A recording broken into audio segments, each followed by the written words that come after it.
C'est dans une atmosphère empreinte de cordialité et de convivialité que le bureau définitif du Sénat est venu rencontrer le président de la République Félix-Antoine Tshisekedi Tshilombo.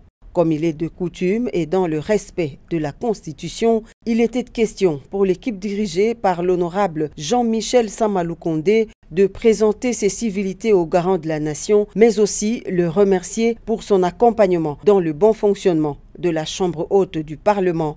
Occasion pour le Sénat, à travers son bureau, de réaffirmer son engagement à accompagner la vision du chef de l'État dans tous les axes prioritaires de son action à la tête du pays. Nous avons eu à lui faire rapport de ce qui a déjà été fait depuis l'installation de ce bureau. La mise en place de nos différentes composantes, nos groupes provinciaux, nos groupes politiques, nos commissions permanentes et finalement notre conférence des présidents. Et nous sommes engagés dans un travail pour d'abord le bien-être de nos populations, parce que c'est ça son premier engagement, mais au-delà de ça, aussi pour le rayonnement de notre chambre qui est le Sénat, autant constitué des sénateurs que de son administration. Nous avons également échangé sur les questions sécuritaires, parce que dans son essence, le Sénat a aussi un rôle d'accompagnement du point de vue diplomatique, et donc l'engagement qui est attendu de nos populations de la paix et de la sécurité, particulièrement à l'est de la République démocratique du Congo.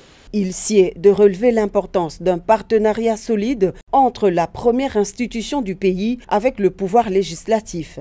Loin de faire le bilan depuis son installation le 12 août dernier, le Sénat, qui joue un rôle crucial dans l'élaboration des lois et le contrôle de l'action gouvernementale, poursuit sans désemparer la session en cours, essentiellement budgétaire. En termes de bilan, nous avons été installés comme bureau depuis le mois d'août. Cette session est essentiellement budgétaire.